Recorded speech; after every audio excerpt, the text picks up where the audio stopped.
Hello, this is Wyland with the FPV podcast, where we talk about the FPV community and everything we do with our radio-controlled machines. Before we get into the show, I just want to very quickly touch upon our Patreon giveaway. This is a monthly giveaway that we're going to be doing for our Patreon supporters. So we're going to be giving away a lot of great products. So if you're interested in supporting the podcast and being entered into the giveaway, please go over to fpvpodcast.com. That's fpvpodcast.com. Thank you so much for supporting the FPV podcast.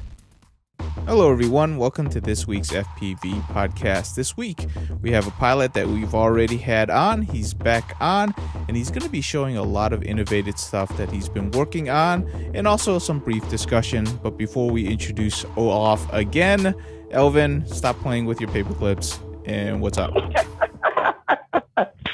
Hello everybody, I hope y'all are enjoying your summertime. It's supposedly now fall, so and in some places it's summer. So wherever you're at in the world, please enjoy your airspace.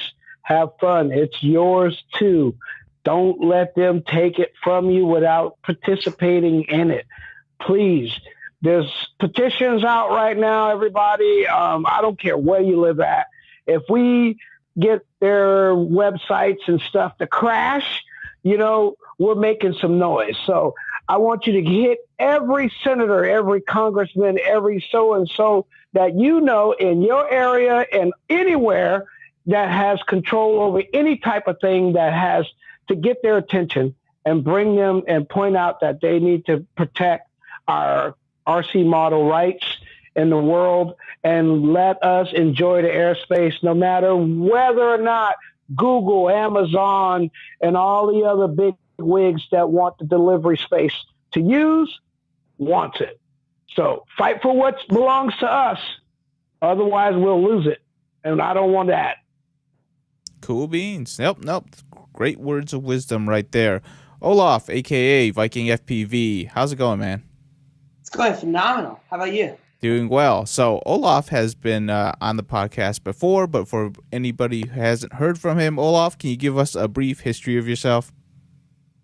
So I am a FPV racing addict. I love it. I'm on Team Pyro, Team Raceflight / Flight 1, HQ Prop, soon to be on Team Foxier, and on Team Demon. And I've been flying for like over 3 years, and I absolutely love it. Everything about flying, about like the community, the racing, freestyle, whatever it is. It's so fun. That's right.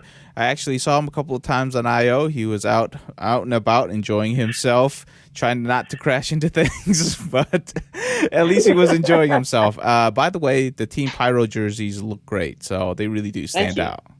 So, thank you very much. No problem. All right, let's go ahead and get into what Olaf has been doing. Not only has he been, practicing his flying and doing great in the races, he's also been designing a lot of boards, and a lot of them are actually quite interesting. So, Olaf, why don't you go ahead and tell us what you've been working on? I've been trying to fix building, like make builds easier and try and just make it so things break less and maybe not add too many new features for now, but just fix what we have currently and make it so like everything fits together cleanly and everything just works together seamlessly. So the first product I made a mounting board for your Vtx, your RX, and solder pads for your camera. And this came with a connector. So theoretically, your quad would only have two things connected to your flight controller. This connector and then your ESC connector. So if you want to swap a flight controller, no problem. Just unplug one connector. If you want to swap a VTX, no problem. Unplug one connector. No need to solder anything. And everything's like, everything has its spot and everything is vibration isolated because I have gummies, which I found that it just like increases the durability. It's just not good to have stuff shaking around so much. And the gummies really help with durability. And this is actually an earlier prototype, and I've been constantly working on it. I think I've had like 4 revisions. This is the newest design, and this actually has a kill switch for your VTX. So you can shut off your VTX mid-race, which is really useful for team racing because if one pilot crashes, you only have one channel. And so if you can't turn that VTX off, then essentially your team's disqualified. You can't finish the race. But with this, you can send a signal from your flight controller over to this little MOSFET, and it cuts power to your VTX. And also for your RX. And so this should just, now I'm adding features, but the main purpose of this board, in my opinion, is to clean up your build. I can't tell you how much nicer it is to build now that I switched all my quads over to my boards. Like, as long as I have the ESC soldered, I can actually, and I have the Olaf board ready, I can build a quad in 10 minutes or less. It's just everything slides on. Your camera just plugs in. Everything has a place. There's no guessing on where wires go or anything because you can't, solder things to the wrong place. They're pins. They slide in. And so I really like the mounting board convenience. Nice. Now, can you go ahead and get a little in depth in terms of what is the compatible, say, cameras, flight controllers, ESCs? Is it are you going to provide a list saying that, these are the things with the proper plugs that will go ahead and plug in and it'll just be super quick? Absolutely. So as far as I know, this is compatible with every camera out there. This version is only compatible with the Unify HV or Unify Nano. I have another version that's compatible with the Unify 5-volt, but that's only if you want it to solder down. You can actually tape any VTX on here. If you want to tape your Banggood Special VTX on here, go ahead. I have solder pads right here with all your VTX connections. So you could just solder your wires, and it's not as clean, but it works. If you want to tramp, you can go and solder them down right here. If you don't like to have your Nano VTX soldered down into a board and committed, you could just tape it on and solder. So of course, it's not as clean, but I tried to design my board so it's compatible with everything. Receiver-wise, it's a little more particular. Of course, you can solder, but then it's really not as clean. But it works really well with the FreeSky XM Plus and the TVS Crossfire. The Nano. Okay, cool. What about flight controllers? My board's compatible with both Flight 1 and Betaflight. With Betaflight, it uses pin I/O to control the MOSFETs that control your VTX. And on Betaflight, on Raceflight, it uses a super secret feature that I can't share yet. But as soon as I release this product, I'll have a detailed video on how to set it up in both Flight 1 and Betaflight. Okay. Do you have any recommended flight boards that you would use, or is it just any of them? Anything works. I don't know a single board that doesn't have compatibility with this board, as long as you flash Betaflight or Raceflight to it. Okay. I don't think it's compatible with Butterflight, so maybe, I'm not sure. I haven't tested it on Butterflight. It should theoretically work through the Raceflight method, but I can't promise anything because I haven't tested it.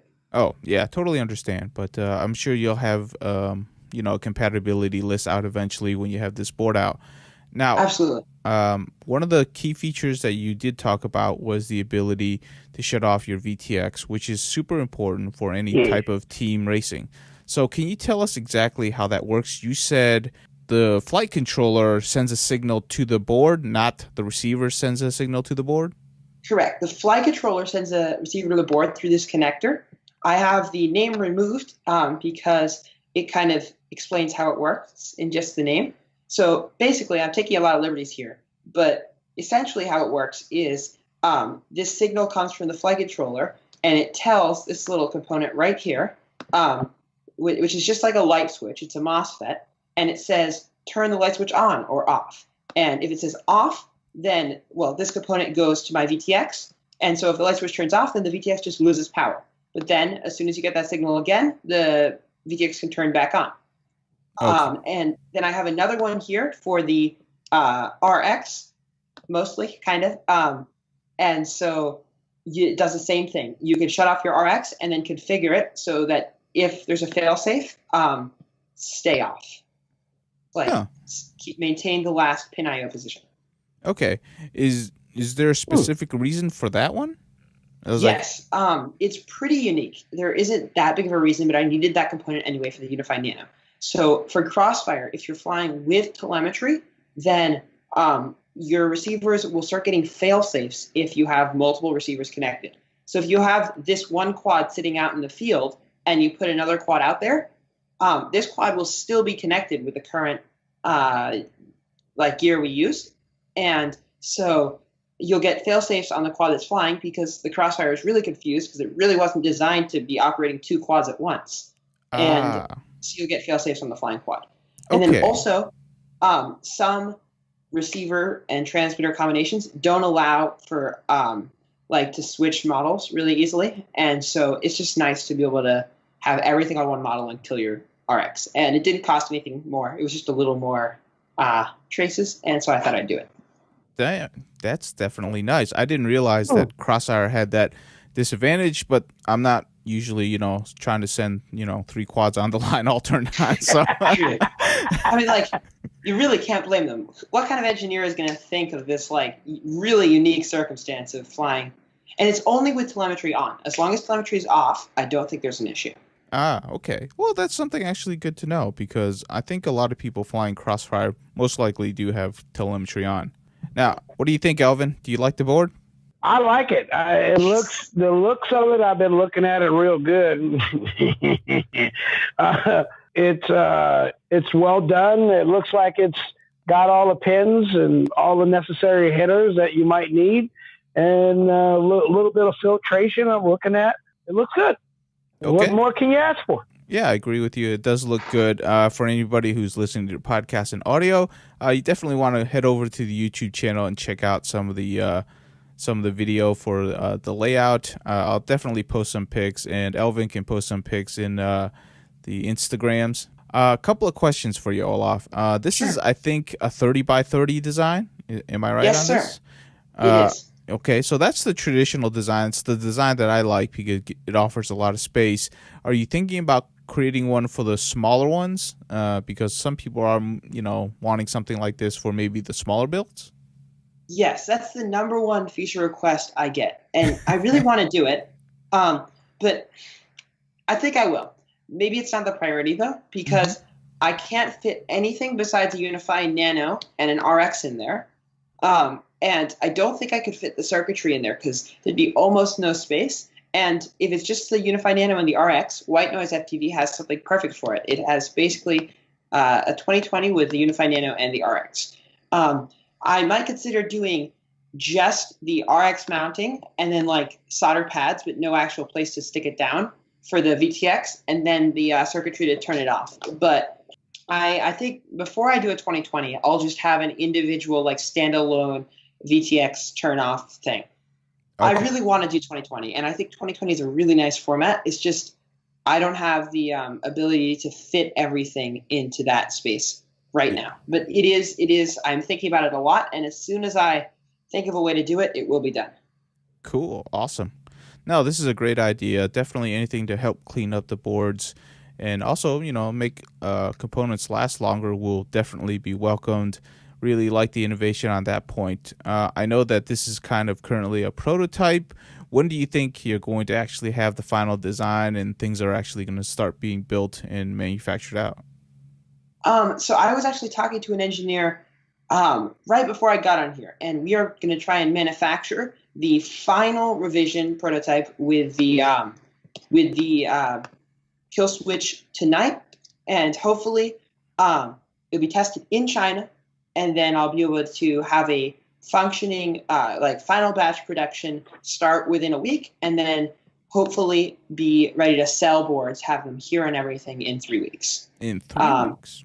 Yes, maybe less. Hopefully less. Things have so sped up, man. I remember when we would be looking at if you didn't make an order for more than 5,000, you wasn't going to see your product for a month. Man. I'm making a big commitment. I'm ordering a lot of these. Uh-oh. There we go. That means it's going to be a good price, folks. That's what that means. It's pretty reasonable. Pretty reasonable. So when these things hit the shelves, where are they going to be available? I've gotten orders from a bunch of vendors. I know that Pyroflip's going to have them. I think Crown City's going to have them. Drone Builds is going to have them. I was talking to FPV Direct that's going to have them. Some vendors in Asia are going to have them. I can get a full list, and they will be on my video, and I can also put the full list, send you the full list if you want to put it in the podcast notes. We will definitely do that for you. And I don't want to forget someone. So yeah. There's probably more. Oh, I totally understand. What the only suggestion I have is please have the video before the product becomes available. A lot of nerds like to actually see what they're trying to do before they order it. Right. Yes. I'll have the prototype. I'm actually going to spend a lot of money and overnight one of the prototypes from China, and just to do the video, just so I can do a setup video, and I should release the setup video within like a week or so. Awesome. Yeah, that's definitely going to be helpful. And yeah, anything that helps building easier, especially if you can just plug and play a lot of stuff, I think that's going to be a very welcome thing. So, yeah, best of luck to you on that. And hopefully it goes over like gangbusters. Thank you. Okay, cool. Now, I know this is your personal project, but you're also working with some collaboration projects. Can you share your thoughts on some of the other things? Exactly. I'm working with Liam Flanagan, Waffle FPV, and we already released the cap, which is this. This is just a panelized version, which is the way we have it manufactured. So like, it's cheaper just to buy one big PCB and put a bunch of the little PCBs on there and then cut them out. So normally it's just one of these, and you solder your capacitor onto here from the bottom. And then instead of soldering to the capacitor legs, which tend to break off and they don't take solder very well, you can solder to these nice big pads, and it just allows for easier use of capacitors. I really like what Waffle's doing. Like, I used to have so much trouble mounting capacitors to my build, and it was just so annoying. The capacitors are so good. And this just makes it so easy, because now I can just tape it anywhere and have wires going.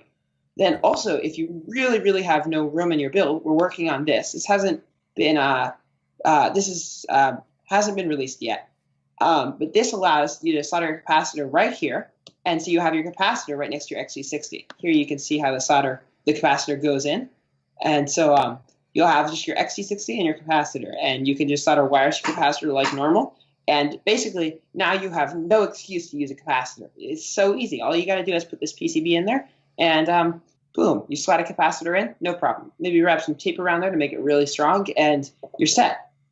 Now, that is super nice. Now, I got an idea. Okay, so I think you should just sell that with the damn cap on it. Just the XT6, the XT30, XT60 plus the cap piece and the cap. I'm just saying, you should be able to sell that. Like, people should all be able to order that from you complete. That would be really nice, but the problem is these connections are called through-hole connections. And for any through-hole connection, you have to have them hand soldered. So I'd have to employ actual people in China to hand solder this, and that would make the cost go through the roof, especially since we don't have huge volume on these items. I really like the idea, but I just don't think it would be cost friendly. Maybe we could include a capacitor and an XC60 in there, but right. No, maybe that's the deal. Yeah, that would be a good deal. Definitely do it in a combo package so that for somebody who's ordering that, they can get a brand new XT60 and the cap that they want. Now, I actually want your opinion on this. What size cap would you recommend for, I don't know if there's a difference for you for either 4S or 6S? Well, I actually run two 470 microfarad 25-volt capacitors on 6S. So I think more important than the size of your capacitor is the brand of your capacitor. We need ultra low ESR capacitors because of how quickly things change in our quads. And so a lot of people use really bad quality capacitors. And it doesn't matter if you have, a million microfarads of capacitance. I think what really matters is the quality of your capacitor.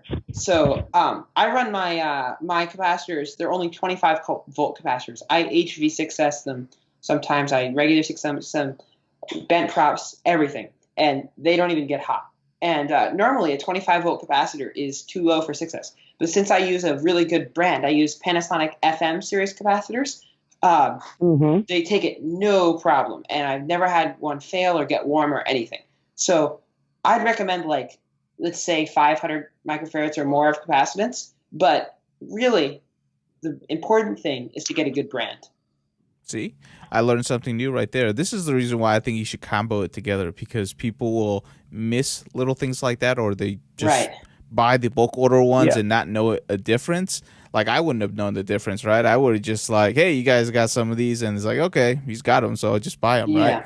I don't think there's a lot of knowledge out there for that specific type of stuff. I would say this, that a lot of people don't know that certain companies over the last 30, 40 years have become the staple for certain parts. And Sony and Samsung have done their thing in each different market. And Sony is like sells one of the best caps on the planet. Panasonic is probably your best 18650 battery selection. Stuff like that. So it pays to pay attention and listen to those helpful tips, right? Yeah. I mean, it's so easy just to put like, you have no idea if your capacitors are good or bad. All you do is look at the heat shrink, and you have no clue if really you put a capacitor on there and you have no idea if it's doing anything or not. You're just hoping it's making your stuff last longer and hoping it's helping, but there's not much testing you could do for it unless you have a very expensive like ESR meter. Exactly. And right. so it's like when you're making 1,000 PCBs or when you're designing a circuit, it doesn't make sense to go. Often it doesn't make sense to buy like a top of the line Panasonic capacitor. But it's you have like a $500 quad, $2 for a capacitor is really not asking that much. So I don't see any reason why not to go for a top of the line capacitor for a quad. Ah, there we go. So that's a good suggestion right there. Anything else that you're working on that you can share right now? I know there's plenty of dark secrets, some voodoo stuff back there. I think this is all. Just the I call it the Vtx Assassin because it kills your VTX. The XT30 cap, of course, the already released regular cap, and the XT60 cap. All right, so definitely look for those. Now, the XT60 cap, is that going to be in the same vendor stores, or is it already out? You said only one version of it is out. Only this version is out. Only the version where you just solder the capacitor. It's like this, but no XT60. Just, a capacitor on there, and then it has some really nice, convenient solder pads to solder. So instead of soldering to the legs, you get to solder to these nice pads, and it makes it cleaner. Okay.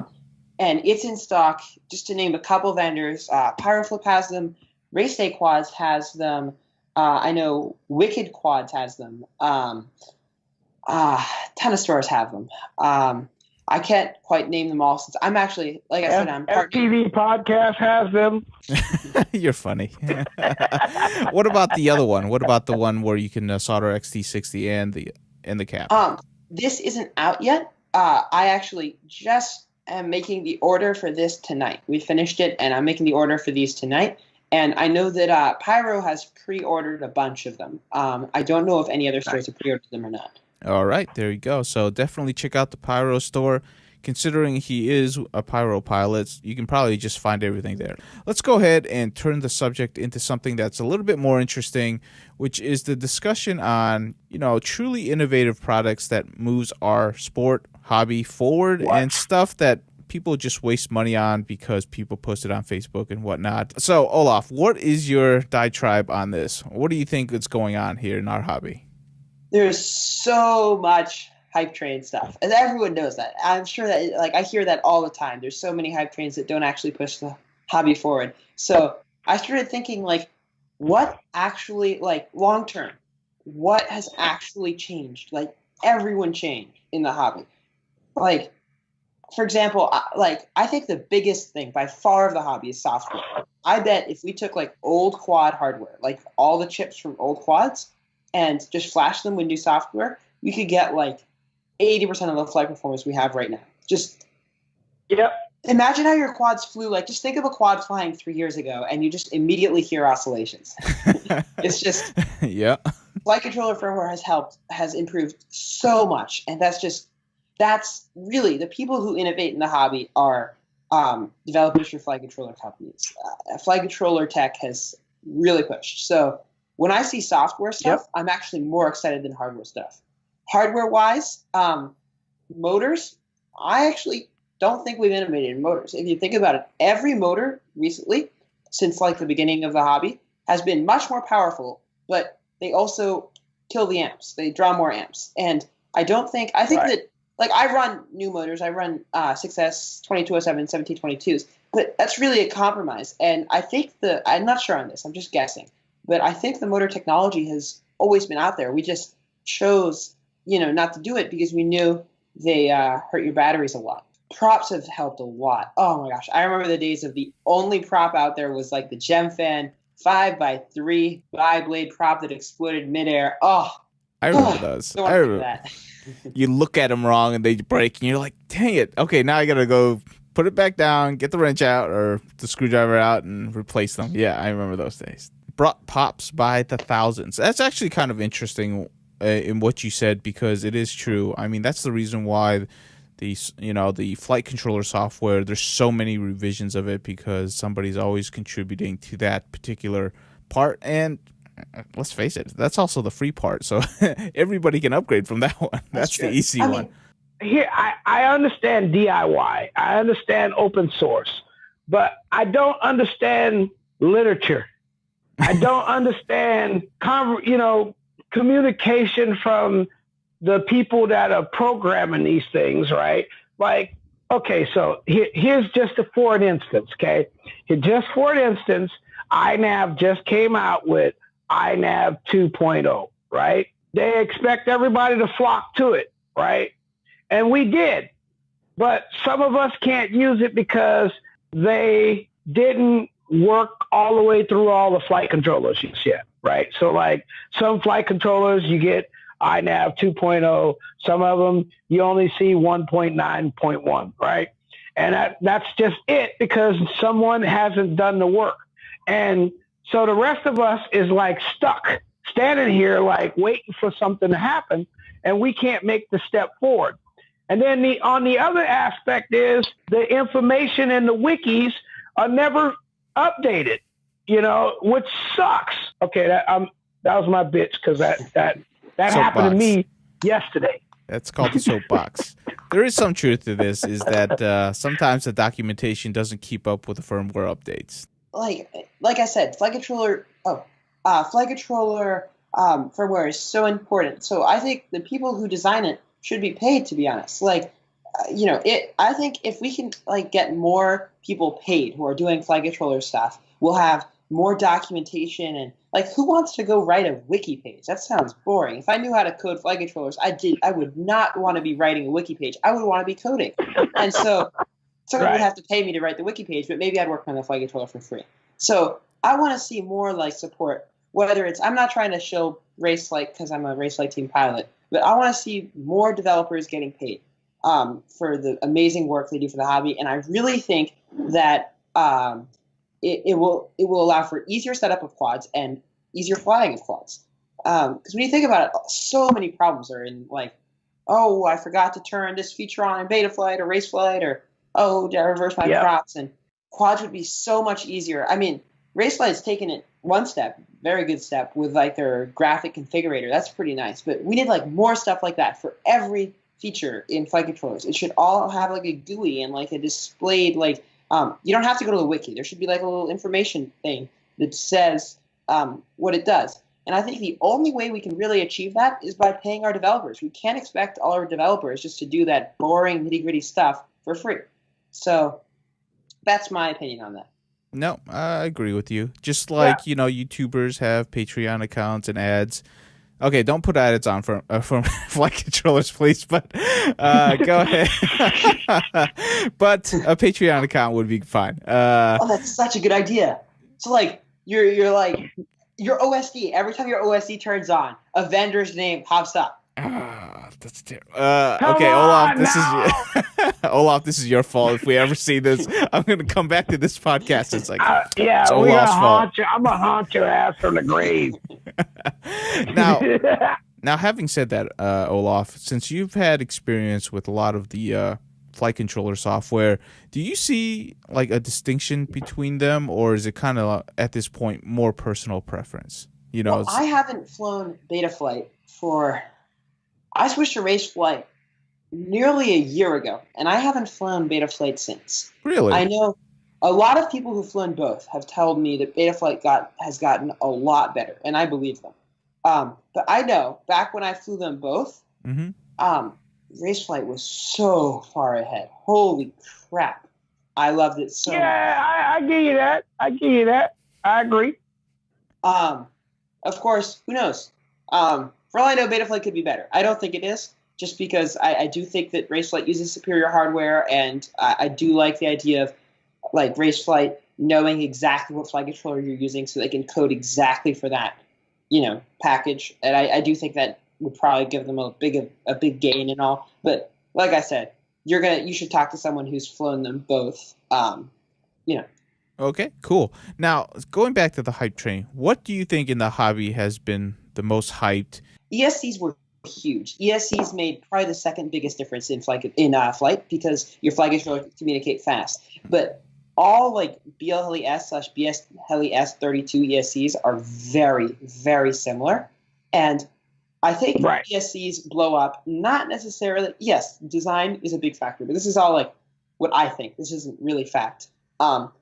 I think they mostly blow up because some manufacturers use nicer components and some use not so nice components. And, we're not testing each individual component. So what's stopping, an ESC manufacturer from using super, super expensive, nice components first batch, and then they work perfectly, they get a ton of sales, everyone trusts their brand, and then before you know it, every component on there is some knockoff, and they use the worst solder ever. And don't say their name.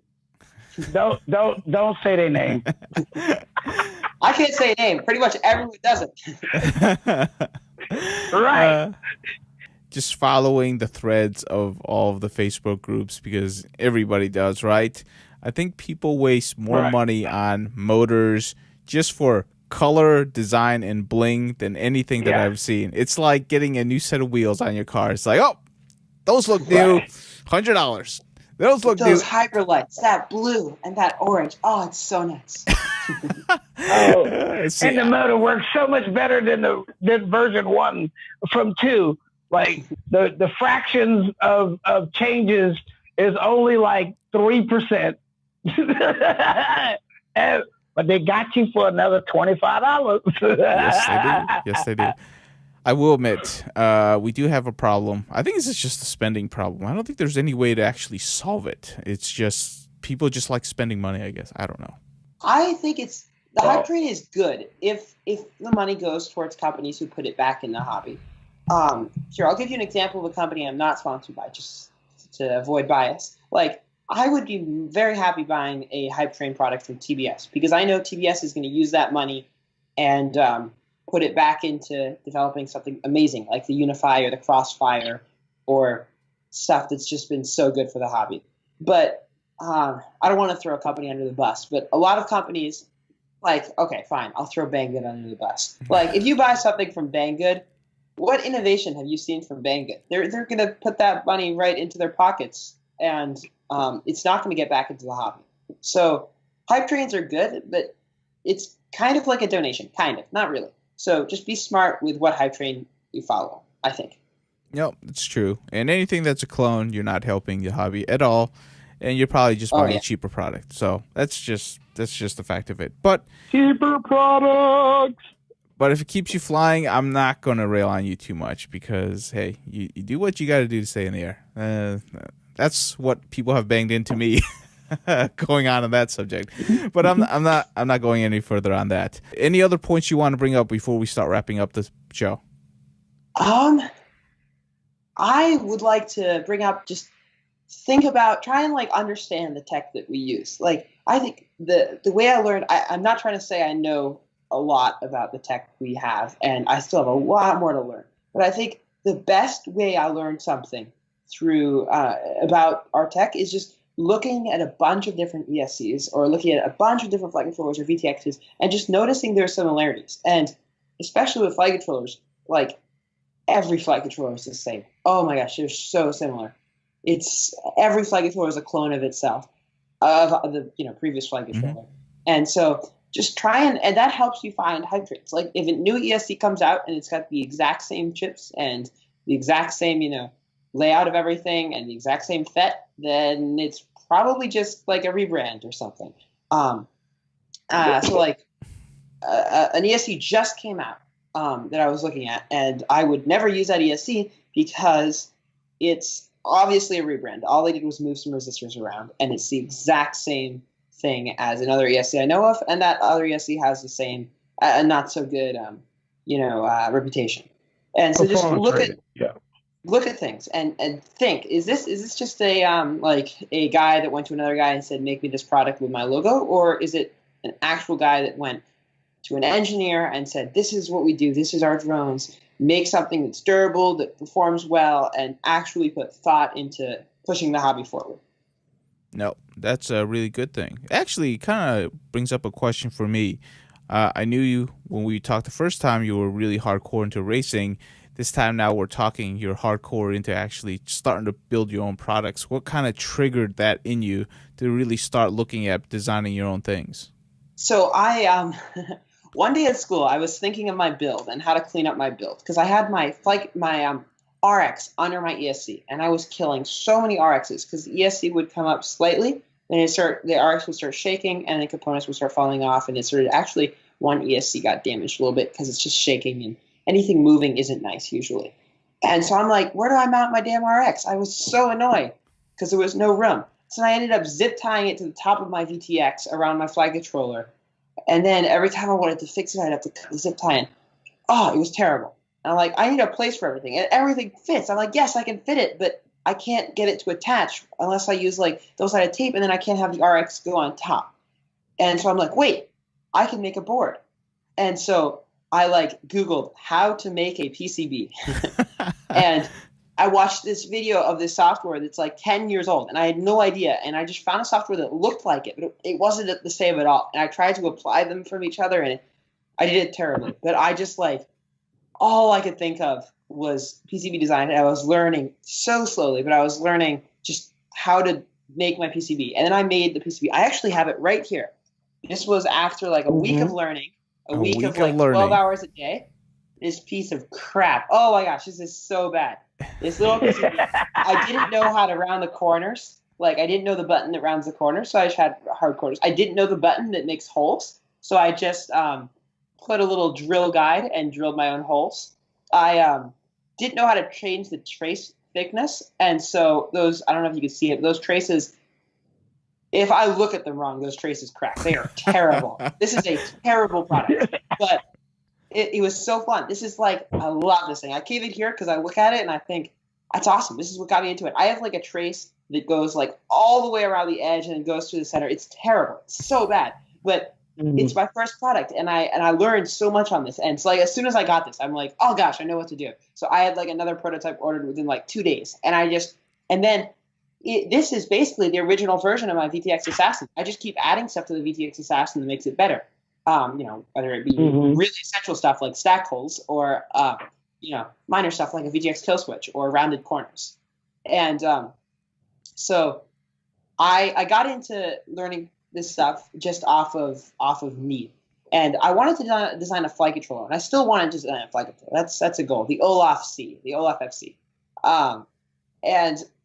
But it's so hard to be unique in the flight controller stuff. I have some ideas, but unfortunately, fortunately or unfortunately, depending how you look at it, my idea is already in development, not because they took it from me or anything, but someone else has my idea that they came up with themselves, and it's really good. It's coming out really soon. I can't talk about it, but it's really cool. So there'll be a flight controller coming out really soon that's innovative, and I don't know how to innovate past that for now. I should think of something soon, but I don't want to release a product that's just another, hype train, the same as everything else. No. So that's how I got into the, electronics thing. If anyone has any questions or wants to get into PCB designing or anything like that, just PM me. I'm happy to help. Man, I'm telling you what, that's some go-getting right there, because for a person to not know anything about electronics, to get from just a YouTube video or whatever video to actually designing a board, takes a lot of hard work, man. So, congrats to you for actually getting through the entire process. I was a zombie class. I couldn't sleep. I like PCB design. Are you etching in the garage? Oh no! I have them manufactured by a. I used to use this company called JLC PCB, and they make my PCBs for me. It's an absolute steal. I got 10 of these PCBs, $2. Wow! So you can get your own prototype PCB for $2. I mean, who cares if you mess up? It's $2. Shipping's a little expensive. Shipping's like $18, so it's $20. $2 of material, $18 to ship it to your house. Ship it. Yeah. Still, just try it. Even if you make somebody's getting paid. No, I looked at the DHL prices. It's more expensive when we go to DHL.com. I don't think they're ripping me off. It's pretty fast too. It took like 4 or 5 days to get to my house. That's pretty awesome. Yeah, like I said, just try it out. It's so fun. It's like it's a puzzle. It's I love it. Right. There is some brain power that's needed for this. He just refuses to admit that. But I would recommend to anybody who loves the hobby. I don't think there is a single greatest joy of actually having a product that other people are flying and you contributing to your hobby. It's a good feeling. So definitely try it out. So I'm really jealous of Schizo. Schizo has his symbol under every single Revo out there. That's so awesome. You have like, I don't know, 20,000 Schizo faces in the wild. It's ridiculous. Oh, I'm gonna get you. That's Olaf's goal right there. He's gonna sell. He's gonna sell like 100,000 of his boards or something like that. That's what he wants to do. That's what he wants to do. Yeah. All right. Since you offered, I'm going to pick your brain everywhere. That's right. Since you offered, if people want to talk to you about all this stuff, give you ideas, exchange ideas, because that's how the world runs, and make new stuff, where can they reach out to you? Facebook Messenger works great. You can actually email me at olaf@olafpv.com. That works too. Or Facebook Messenger. I love Facebook Messenger. I spend way too much time on Facebook Messenger. Product ideas, help, learning, whatever. Yeah, whatever. Cool. Any other social media accounts you want to share before we wrap up? I have a YouTube, Olaf PV. I have an Instagram, Olaf PV as well. And Facebook, Olaf Hichwa. All right, Olaf, it's great talking to you, man. Best of luck to getting your first board out there. We're definitely rooting for you. And I think it's already popular, so I'm sure you're going to be selling a lot, and you've already got plenty of pre-orders from stores. So you're good to go on that. And we hope to get you on and see other new innovative stuff from you. Awesome. Thank you so much. That's right. There we go. You need a brand, the Olaf brand and a symbol. Olaf TV. That's it. The Viking. The OlafTV.com. There we go. Hey, yeah, you do need a website too, so you get on that. It. Oh, okay. The Viking. But I have the domain and I have the designer, and he's working on it. Okay. give a little pep in his step. I just went flying with him today, and I told him to hurry up. All right, cool, man. All right, Olaf, it was great talking to you. Thank you so much for the time, and we'll definitely have you on again. Thank you so much. It was a blast. All right, brother.